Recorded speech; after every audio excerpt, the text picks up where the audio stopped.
Assalamualaikum warahmatullahi wabarakatuh. Perkenalkan, nama saya Azhara Zulaika dengan NIM 16014200019 dengan prodi Pendidikan Guru Pendidikan Anak Usia Dini Universitas Negeri Semarang.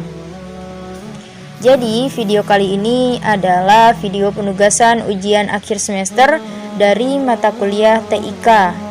Di sini saya akan berbagi kepada teman-teman semua mengenai tips-tips agar anak menjadi yang diharapkan kalian para orang tua. Semua orang pasti berharap anak-anaknya dapat menjadi anak yang baik, anak yang pintar, anak yang solih, penurut, ya dan sebagainya, sebagaimana yang orang tua inginkan. Tapi semua itu harus ada teknik-teknik jitu yang dilakukan oleh orang tua khususnya. Mau tahu apa aja? Yang pertama, bisa kita biasakan anak itu makan menggunakan tangan kanan.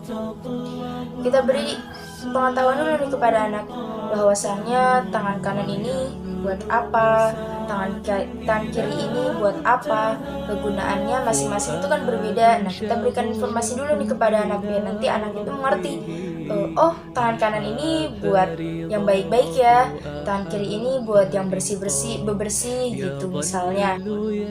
Kemudian setelah kita memberikan informasi kepada anak mengenai kegunaan dari masing-masing tangan, kita sebagai orang tuanya itu memberikan contoh atau mempraktekkan nih. Ketika sedang makan bersama, orang tua makan menggunakan tangan kanan dan anaknya itu pasti ngeliatin. Oh, ibu saya makan pakai tangan kanan, bapak makan pakai tangan kanan, berarti kalau kita makan nggak boleh pakai tangan kiri ya. Nah, mungkin seperti itu. Kemudian mengajak anak untuk berdiskusi. Berdiskusinya itu ya secara ringan aja, misal memberikan pertanyaan-pertanyaan, memberikan bagaimana sih tanggapan dia mengenai suatu hal ataupun apapun. Ini adalah salah satu tips untuk para orang tua dan calon orang tua yang menginginkan anaknya supaya berpikir kritis. Saya pernah mendengar atau menyaksikan sebuah video yang di situ tuh sebuah pengakuan seorang anak yang dididik oleh orang tuanya untuk dia bisa berpikir kritis gitu. Jadi orang tuanya itu saat ia kecil sering memberikan pertanyaan-pertanyaan yang dirasa bukan untuk anak usia segitu. Jadi pada saat itu dia diberikan pertanyaan-pertanyaan mengenai politik. Padahal saat itu usianya belum cukup umur atau belum waktunya untuk memikirkan hal-hal politik seperti itu. Dan ternyata setelah ia besar, ia memang menjadi anak yang kritis, menjadi anak yang berpikir mandiri, berpikir dewasa gitu. Berawal dari mengajak anak berdiskusi. Kebiasaan baik yang selanjutnya yang perlu kita tanamkan kepada anak sejak dini yaitu berkata baik dan berperilaku sopan. Anak adalah sebuah peniru yang ulung. Apa yang ia lihat, ya itu yang ia jalani. Apa yang diperintah, itu yang ia laksanakan. Maka, berikan contoh yang baik dengan kita berbuat baik. Ketika anak melihat kita berbuat baik, dia akan mengikuti. Apa yang ia lihat ketika baik, dia akan mengikuti yang baik. Begitupun sebaliknya. Yang kedua, beri lingkungan yang mendidik kepada anak. Ketika anak berada di lingkungan yang terdidik, otomatis dia akan menjadi anak yang terdidik. Ketika ia berada di lingkungan yang kurang baik, otomatis dia juga akan menjadi anak yang kurang baik. Nah, tips selanjutnya adalah beri batasan main dengan anak-anak yang dirasa kurang baik.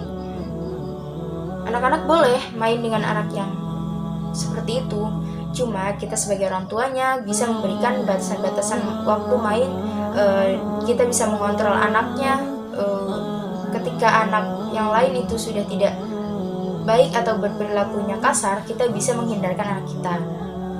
Atau kita bisa memperingati anak tersebut, "Nak, gak boleh ya berkata seperti itu, Gak boleh ya berperilaku seperti itu, agar anak kita juga paham bahwa oh ini gak boleh, ini yang baik, ini yang benar, ini yang baik, ini yang salah. Tips yang keempat yaitu peringati anak jika ia berkata atau berperilaku tidak baik. Kita sebagai orang tuanya boleh memarahi ia, boleh juga memberikan hukuman ringan-ringan yang mendidik. Di garis bawah ya, yang mendidik. Bisa dengan memberi hukumannya itu dengan cuci piring, beresin rumah. Bisa juga dengan sesuatu hal yang dirasa akan mengubah sikap dia menjadi lebih baik. Nah, ini dia nih yang penting banget buat orang tua yang memiliki anak perempuan. Membiasakan anak menggunakan kerudung sejak kecil. Kenapa? Karena ketika membiasakannya sudah besar, dia akan merasa kurang nyaman, gerah, dan sebagainya. Gak ada salahnya loh membiasakan anak menggunakan kerudung sejak kecil. Bahkan sebelum dia bisa berjalan pun gak apa-apa gitu kita membiasakannya sejak kecil.